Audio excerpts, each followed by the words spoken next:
السلام علیکم ورحمت الله وبرکاته. زما د نوجوانانو ته دا پیغام دی چې دا څه په دې ګیرو کې سټایلونه کوي او څه په دې ویښتو کې سټایلونه کوي. دا ویښته دلته وخره یو دلته ګنجي کې یو ته به وګینې چېرته نه په نیمه کې را تښتېدلی دی غریب او هغه نه یې ورته ویل چې هلکه لږ صبر وکړه چې دا ویښته دلته موضوع چې زما تاریخ دی یا څه کار مې دی په خېټه درد دی لږ واشروم ته ځمه خفه کېږم په دې خبره باندې.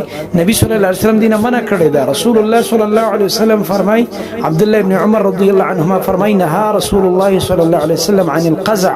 رسول الله صلی الله علیه وسلم د قزع نه منع کړی ده او دا روایت چې دا نقل دی د عبدالله ابن عمر نه. د عبدالله ابن عمر نه دا حدیث اوریدلی دی نافع رحمت الله علیه. د نافع رحمت الله علیه چې کوم شاګرد دی هغه ته تپوس کې دا قزع څه ته وایي. دا قزع دې ته ویل کېږي چې په عربو کې یو د جاهلیت رسم و چې دا یو سټایل د جاهلیت چې کله ماشومان له سر ګنجې کوو نو څه سر به ول ګنجې کړي اخته به ول ګنجې کړي څه به ول پرې خاوده. دا د جاهلیت سټایلونه دي. اوس په دې وخت کې چې زمونږ نوجوانان الکانو باندې دا یو عجیبه شړق را غورځېدلی هغوی دا سټایلونه کوي. زمونږ خوږ نبي دې نه منع کړی. تاسو په هغه خوږ نبي ایمان راوړی دی لهذا دې سټایلونه میلونه ځان وساتئ زما محترم ورونو. او رسول الله صلی الله علیه وسلم چې کوم کار نه منع وکړي په کار چې موږ یې نه ځان وساتو دې باندې موږ ښه نه ښکارو. د الله نبي صلی الله علیه وسلم یو ماشوم ولیده چې د هغه بعضې ویښته هغه اخیستی شوي خرولی شوي کم شوي او بعضې وله لوی پرېښي وو. د الله نبي صلی الله علیه وسلم فرمایل داسې مه کوئ. د قزع نه د الله نبي منع وکړه. دې ته قزع وایي چې څه ویښته پرې ښودل او څه واړه کول. د الله نبي فرمایل یا ټول واخلئ او یا ټول پرېږدئ. نو موږ او تاسو له الله رب العالمین په دې د عمل کولو توفیق راکړي.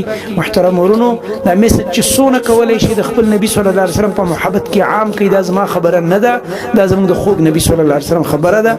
ټول نوجوانان ورونو له پکار ده کېدای شي زموږ دا ورونه به اوسه پورې پوه نه و د دوی د خپل نبي سره محبت دی او انشاءالله چې کوم مسلمان نوجوان زما دا خبره اوري دې نه بعد به نه دی په ګیره کې سټایلونه جوړوي انشاءالله او نه به چېرته په دې خپلو ویښتو کې دا د کافرو او د اسلام د دشمنانو سټایلونه جوړوي.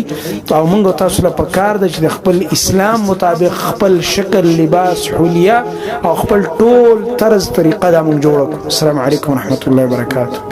اے خالق دا ټول جهان را آبادی مدرسې کا را آبادی مدرسې کا